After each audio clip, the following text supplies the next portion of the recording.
తాకట్టులో ఉన్న బంగారాన్ని విడిపించి ఆ రోజు ఆన్లైన్ రేటుకే మేము కొంటాం. Sharma gold company. నమస్కారం, సుమన్ టీవీకి స్వాగతం. 2025 ఆంగ్ల నూతన సంవత్సరం ద్వాదశ రాశుల వారికి నవగ్రహాల సంచారం ఆధారంగా ఎటువంటి ఫలితాలు ఉంటాయి, ఎటువంటి పరిహారాలను పాటించుకోవాలి, ఈ విషయాన్ని తెలియజేసేందుకు మనతో పాటు ఉన్నారు ప్రముఖ జ్యోతిష రత్న, జ్యోతిష చక్ర వైభవ నిపుణ డాక్టర్ రాళ్లపల్లి రవికుమార్ గారు మనతో పాటు ఉన్నారు. గురువుగారిని అడిగి తెలుసుకుందాం. నమస్కారం గురుగారు. నమస్కారం గురుగారు, మొదటిగా ద్వాదశ రాశుల వారి గురించి తెలుసుకునే ముందు ఈ నవగ్రహాల్లో ముఖ్యమైనటువంటి గ్రహాలు ఏవైతే ఉన్నాయో వాటి సంచారం ఎలా ఉంది, ఎటువంటి ఫలితాలను అందిస్తుంది? సుమన్ టీవీ ప్రేక్షకులకి ఆంగ్ల నూతన సంవత్సర శుభాకాంక్షలు. శరదిందు సమాకారే పరబ్రహ్మ స్వరూపిణి వాసరాపీఠ నిలయే సరస్వతి నమోస్తుతే.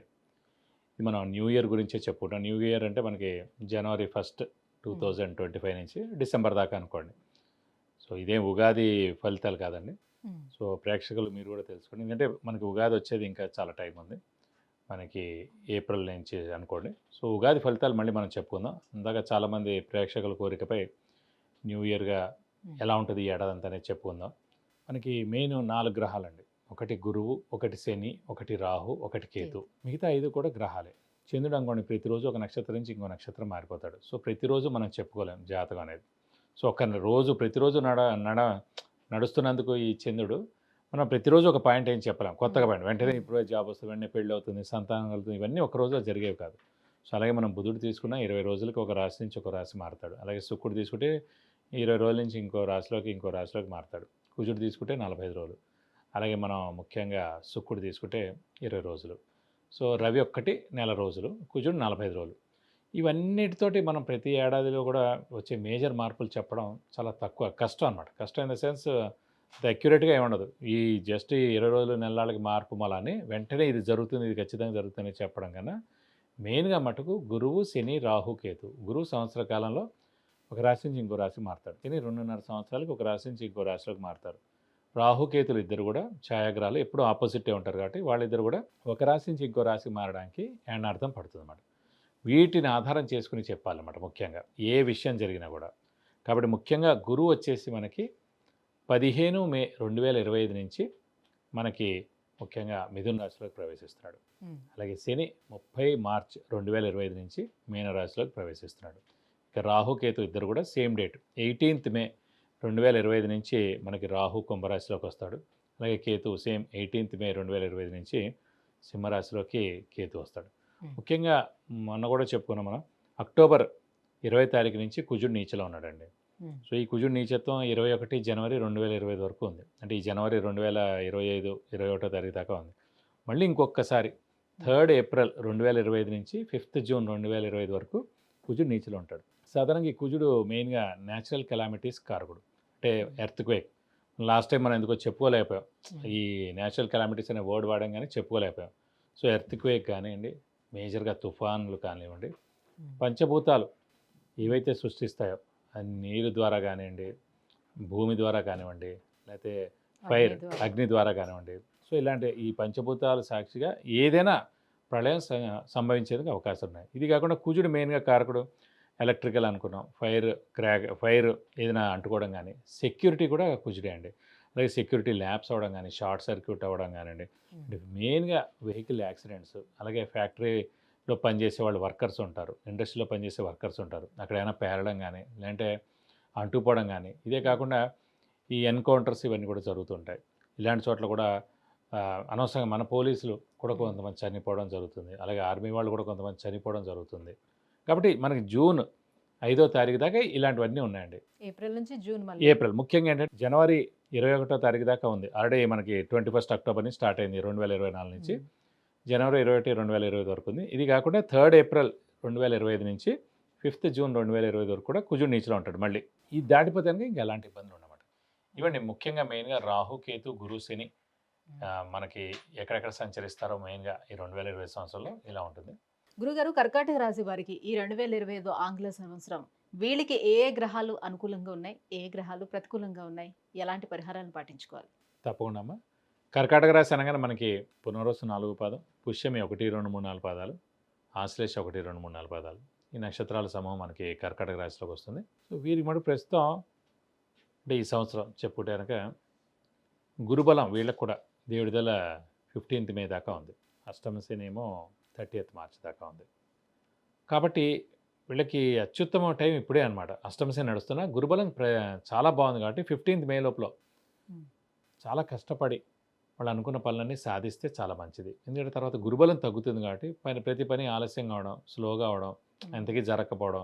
అంటే గురువు బాగున్నా ఇప్పటి వరకు వాళ్ళకి అష్టమ శని అయితే పీడిస్తుంది కదా. అదే అన్న అష్టమ శని ఉన్నా కూడా ఆఖరిగా వెళ్ళిపోతూ అతను కూడా మేలు చేస్తాడు. ఇప్పుడు జనవరి 1 నుంచి 30th మార్చి దాకే ఉంది కదా అష్టమ శని. సో ఈ 3 నెలల్లో అతను మేలే చేసి వెళ్ళిపోతాడు. ఎందుకు గురుబలం కూడా ఉంది కాబట్టి. అందుకే ఇప్పుడు గట్టిగా ప్రయత్నించండి. మానవ ప్రయత్నం బాగా చేయండి, హార్డ్ వర్క్ చేయండి, స్మార్ట్ వర్క్ చేయండి, మంచి ఉద్యోగానికి ప్రయత్నించండి. విద్యార్థులు ఇది సువర్ణ అవకాశం, గట్టిగా ప్రయత్నించండి చదవడానికి. ఉన్నత స్థానం మీరు చేరుకోగలరు విద్యలో అయితే ఖచ్చితంగా. ఎందుకంటే మంచి ర్యాంక్ సాధించగలరు, మంచి మార్క్స్ సాధించగలరు. మంచి టాప్ యూనివర్సిటీస్లో మీకు వచ్చేందుకు అవకాశాలు ఎక్కువగా ఉన్నాయి, మీ సీట్ కూడా. అలాగే ఫారెన్ కూడా వెళ్ళేందుకు అవకాశం ఉంది, అక్కడికి వెళ్ళి కూడా చదువుకునేందుకు అవకాశం ఉంది. ఇదంతా కూడా మనకి 15th మే దాకా చాలా బాగుంది. ఒకసారి మీరు ఎంటర్ అయిపోయారు అనుకోండి, ఈ ఏడాది గురుబలం అయిపోయినా మిశ్రమంగా ఉన్నా కూడా నెక్స్ట్ ఏడాది నుంచి మళ్ళీ గురుబలం అలా స్టార్ట్ అవుతుంది కాబట్టి కొంచెం శని బలం బాగుంటుంది అనుకోండి, అప్పుడు బాగుంటుంది. కాబట్టి 15th మే దాకా మటుకు కర్కాటక రాశి వారు ఒక్కరోజు కూడా టైం వేస్ట్ చేయకండి. ఇది అత్యుత్తమ సమయం అని చెప్పుకోవాలి. ఇక తర్వాత 15th మే తర్వాత 18th మే తర్వాత రాహుకేతులు కూడా మారుతారు. రాహు మనకు అష్టమ స్థానంలో వస్తాడు. అష్టమ స్థానం మామూలుగా యాక్సిడెంట్స్, లాంగివిటీ. కాబట్టి వెహికల్ యాక్సిడెంట్స్ జరిగేందుకు అవకాశాలు ఉన్నాయి, అయితే అనారోగ్యం చేసేందుకు అవకాశాలు ఉన్నాయి. కొంచెం వెహికల్ డ్రైవింగ్ జాగ్రత్తగా చేయండి. అదొక్కటి మనకి మెయిన్. ఎందుకంటే ఒక ఏనార్థం పీరియడ్ 18th మే 2025 నుంచి 1.5 year పీరియడ్.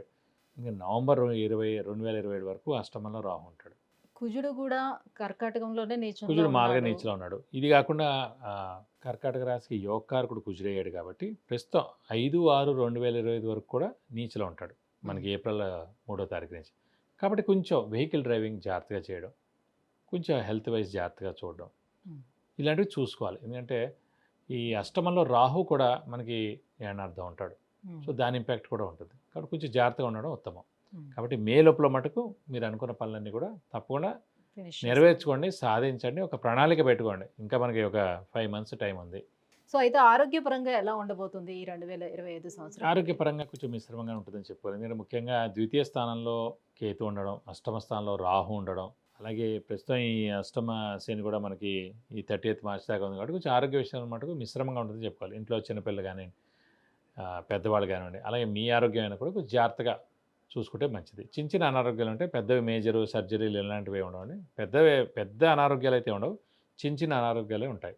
కాబట్టి కొంచెం జాగ్రత్తగా ఉంటే సరిపోతుంది. కొత్తగా వ్యాపారాలు స్టార్ట్ చేయాలనుకునే వాళ్ళకి, కొత్తగా వ్యాపారం స్టార్ట్ చేసేవాళ్ళు మటుకు కొంచెం మిశ్రమంగా ఉందండి. ఏదైనా సరే మీరు 15th మే లోపల కొత్త వ్యాపారం స్టార్ట్ చేయండి. ఎక్స్పాన్షన్కి వెళ్ళినా గురుబలం పరిపూర్ణంగా ఉన్నప్పుడు, గురువు తోడైనప్పుడు అది సరైందో కాదో చూసి మనం ముందుకెళ్తే కనుక ఖచ్చితంగా ఆ పని జరుగుతుంది.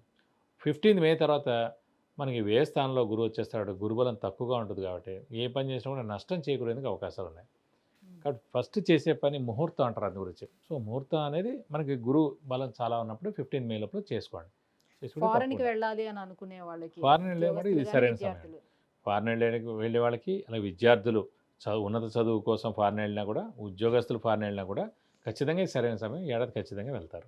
అంటే గురుబలం తగ్గుతుందని అంటున్నారు కాబట్టి అసలు పూర్తిగా ఉండదు అని అంటారా? 50% అండి. అసలు గురు బలం అనేది తగ్గడం అంటూ ఏముండదు. ఒక దైవత్వం అనేది ఉందనుకోండి, అతని బలం తగ్గడం ఉండదు. మన రాశుల నుంచి మనం పెంచుకోవడం ద్వారా ఒక 20% 30% బలం తగ్గుతుందని అనుకోవాలి తప్ప మొత్తానికి జీరో అనేది ఉండదు. సెకండ్ హౌస్ ఉందనుకోండి చాలా బాగున్నట్టు, 5th house చాలా బాగున్నట్టు, 7th house చాలా బాగున్నట్టు, 9th చాలా బాగున్నట్టు, 11th చాలా బాగున్నట్టు, మిగతా అన్ని కూడా 10, 20, 30, 30% ఉంటుంది అన్నమాట. అది ఇంకా ఎలాంటి పరిహారాలను పాటించుకోవాలి వీళ్ళు? వీళ్ళు మటు ఖచ్చితంగా అంటే ప్రస్తుతం గురుబలం తక్కువగా ఉంటుంది, ఇలాగే రాహు కూడా వీక్గా ఉంటాడు కాబట్టి వీళ్ళు కూడా ప్రతి గురువారం ఉపవాసం ఉండడం, దత్తాత్రేయ స్వామిని ప్రతిరోజు అష్టోత్తరం చేసుకోవడం, అలాగే దీనికి రాహు కూడా ఉన్నాడు కాబట్టి అమ్మవారి అష్టోత్తరం రోజు దేవి ఖడ్గమాల అని ఉంటుందండి. ఆ ఖడ్గమాల అనేది ప్రతిరోజు చదువుకుంటే చాలా మంచిది. అలాగే సుబ్రహ్మణ్య స్వామి అష్టోత్తరం రోజు చదువుకుంటే చాలా మంచిది. వీలైతే కనుక రాహుకి 18,000 సార్లు జపం చేయించి మినపప్పు కేజీంపావు దానం ఇస్తే కనుక దోషం మొత్తం తొలగిపోతుంది. సో ఖచ్చితంగా కర్కాటక రాశి వారు రాహుకి జపం చేయించి దానం ఇస్తే చాలా మంచిది. విద్య, ఉద్యోగం, వివాహం, వ్యాపారం, విదేశీయానం, ఆరోగ్యం, ఐశ్వర్యం, గృహం వీటన్నిటి గురించి తెలుసుకోవాలంటే కింద స్క్రోల్ అవుతున్నటువంటి నెంబర్లకి కాల్ చేయడం లేదంటే మెసేజ్ చేసి గురువుగారి యొక్క అపాయింట్మెంట్ పొందొచ్చు. గురుగారు, ఈ 2025 ఆంగ్ల సంవత్సరం వీళ్ళకి ఏ రకంగా ఉండబోతుంది? ఎటువంటి పరిహారాలను పాటించుకోవాలి? ఈ విషయాలన్నీ కూడా తెలియజేసినందుకు ధన్యవాదాలండి. నమస్కారం.